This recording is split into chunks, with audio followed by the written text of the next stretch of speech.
Ladies and gentlemen, distinguished delegates, yes, we do need to transform food systems. And probably all of you know why, because we are way out of reach achieving SDG 2. We are nowhere close to ending malnutrition or hunger, unfortunately.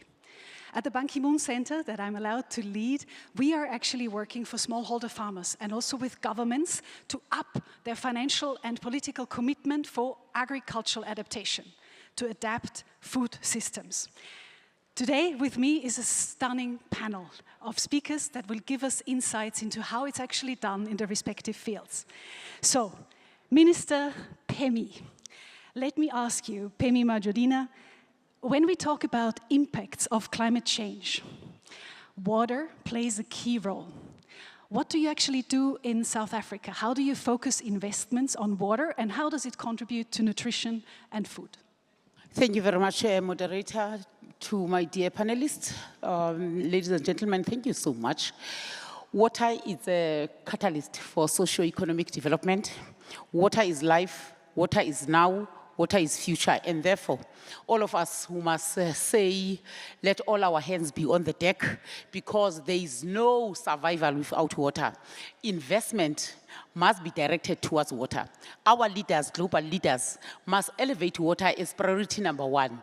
You see, what is happening globally is that you praise the egg instead of praising the chicken. It is, if you kill the chicken, there are no eggs. And therefore, water becomes the chicken. And if you talk food production, there's no food production without water. There's no mining sector without water. There's no industries without water. So let water get expression in UNGA. I've never heard of water being there, discussed there in the main venue by our leaders.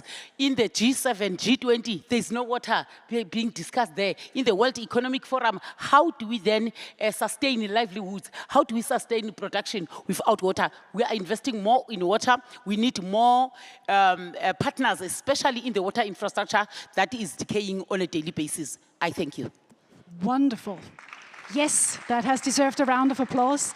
Water is key. Let me go to you, dear Lydia. You have been from success to success in the Ghana food movement and mobilized young people, rallying them around climate, food, but also culture. Can you tell us about your success story and why it's important to mobilize youth for agricultural adaptation? Yes, of course. So yeah, what I want to say is the last thing that youth needs is a lecture on fonio. And what the Ghana food movement does is really adding, the sexiness into different ingredients and showing like the different uses around local ingredients like baobab, like millet, like sorghum, and really showcasing, okay, for example, we have chefs in our movements, we have farmers in our movements, and the chefs, they reinvent with fonio, and we have a dine and dance event where we then showcase, okay, how can you use it in a drink? How can you use it in a salty dish, in a sweet dish? And then all of a sudden, youth see opportunities. Hey, I can actually turn this into a business. Hey, I can actually sell this as such a product. Or for example, we have a farmer and he is going to the fonio farm with his motorcycle, sharing it on social media, and all of a sudden youth are getting excited about going into farming. So I feel what the Ghana food movement is really doing is creating this coolness factor also around local ingredients. It's too short of a time to tell you what we're doing, but it is from food safaris to market tours to dinners to we now build a food education hub where we also have this like home where we also gather people across the whole value chain and really think together about how we can build, transform the food system in Ghana together. Thank you, Lydia. I remember I asked you, you're working with around 250 people, right? Yes. For now, but you want to scale even to neighboring countries. And we did speak about what would be your dream in 5 years or 10 years. And you told me something about regionality. Can you tell the audience too? Yes, so my dream for in 5 years would really be that, first of all, Ghanaians have this really, not Ghanaians only, I want to see it in the whole of Africa, this instilled pride in our local ingredients and in what we're doing, and really also seeing policies geared towards that. At the moment, our import bill is at 80 to 90%, and I want to see that flipped, that 80 to 90% is local. Yeah, a round of applause for going local. Juan-Lucas, you are a scientist. You dedicated your life to agricultural research. You might know Juan-Lucas actually is currently the DG of the Alliance of Biodiversity, but also of SIAD. As a scientist, what is the single most compelling case that you could make to governments, to donors alike, why they should actually invest into agricultural adaptation, and how? Thank you, Monica. Good morning to all. After talking to you briefly this morning, I kind of changed my script, and responding to you, I see the first thing is that, of course, we are all pressed to deliver solutions now to face societal challenges and planetary challenge. However, we need to be very careful that in the current funding environment, political environment, we don't lose the importance of research for development as a public goods provider, because if we don't balance it, we're going to be great at delivering solutions next year or the year after, but in 10 years down the road, we're going to have a dry pipeline and we're not going to be able to sort out effectively these challenges. So that's one point. To your questions, I think from research and innovation, we've learned that we cannot go for climate solutions or nutrition solutions, etc. We need to make sure that we bring solutions that deliver simultaneously, understanding the trade-offs, higher productivity, greater climate resilience, lower carbon footprint, and of course, opportunities, better opportunities for livelihoods. And one example that we have is what we do across beans, end-to-end, and Rwanda, as an example, we have youth and women coming together with beans that are biofortified, that are more nutritious, that are carbon positive, and it's the triple win, the triple one. And we have now 45 million consumers of these healthy beans that are, aligned with what the planet needs and their families need as well, just as an example. Shout out to beans and pulses, yes. I see Paul also cheering, SDG2 Hub, cheering for the beans message. Let me ask you, dear audience, who of you actually believes that government should invest more into research and innovation? Hands up, please. Wow, so we have a very educated crowd here. We totally agree. I think this is music to our ears. Who of you believes that more money should actually go down to smallholder farmers? Thank you. So we are actually talking to a crowd of fellow activists. This is wonderful.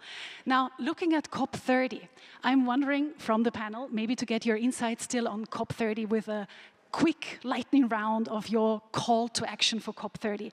Minister, as we are looking ahead, how can we make or convince governments to make sure that quality, affordable foods are received by frontline communities? What would be your call to action? Water, I heard. How would you formulate it? Thank you, moderator. You see, anything that we talk about globally, if water is not put in the center, we are duty-bound to fail.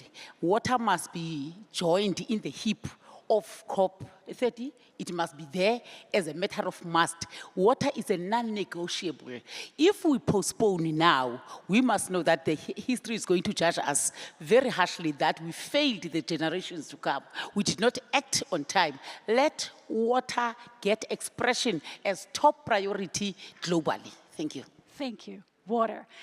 Lydia, what is your call to action for global leaders, particularly looking at culture, indigenous knowledge, and youth work? Yeah, so I would say the solutions are already there, and a lot of them are actually youth-driven. But what it really needs is support that fits also the context. So I feel the Ghana Food Movement is a really good example. We have been building this since 4 years, and we have been building this into even a viable business, and now other countries are asking us to build the same in their countries. So what I'm asking is for leaders to invest in us, invest in youth, but invest so that it also fits us. Yes. And we spoke before about access to finance, that it is often really, really tricky. Can you illustrate that maybe a bit? Sorry again? Access to finance for youngsters is really, really difficult. Yes, it's often very impractical and very inaccessible. So obviously it needs not project-based funding, but actually funding also to build organizations and to also start from the beginning. I actually have a beautiful example, but I think the time is too short. Go. We still have the second left. Okay, yeah, I just wanted to talk about Haja, who is somebody who approached us once, was 2 years ago, and she had this big vision of building a food business, and at this point we also didn't have the capacity to support her, and we saw, though, that she was really good at indigenous knowledge. So she started doing market tours, and she started taking that little money and reinvested that into doing cooking classes. And that got bigger, and we connected her to bigger clients. And then she started being connected to a program of ours, where she went to Germany, and now after 2 years, she's building her food business. So that's also how you can start with just a little bit and just a little bit of support and backing, and go out into the world. Yeah. Brilliant story, great. Juan-Lucas, looking at COP30 and how to make a compelling call to action. What is yours? Two elements, and following on your previous question.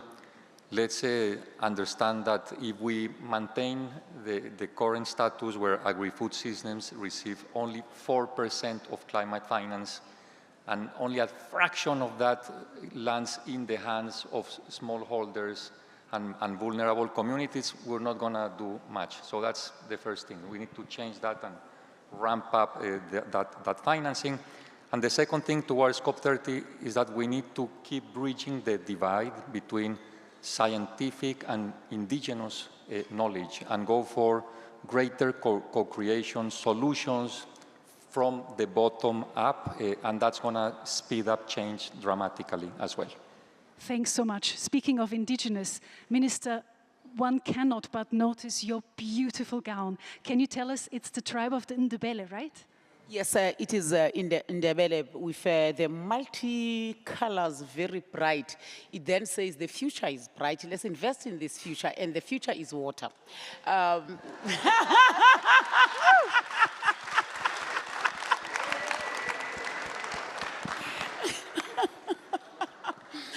if you were bright, you bring hope. There are clear detections that in the next few years, we might not have water. Excessive floods, excessive heat, those are clear alarms that says to us, you must act now, don't postpone water. And if we look around the globe, just yesterday in Japan, what's happening in Hong Kong, we feel pity that it's happening. It's so excessive that the area is flooding. The country is flooding. So all our countries will flood one day. So let's act now and know that every drop counts. Let's be water people. Let's stand up and be counted and say, I'm here. I want to invest in water. I'm here. I want to preserve water. Thank you. Thank you. Round of applause, dear audience, for our fabulous panelists. Science, youth activism, policy with heart. Thank you so much.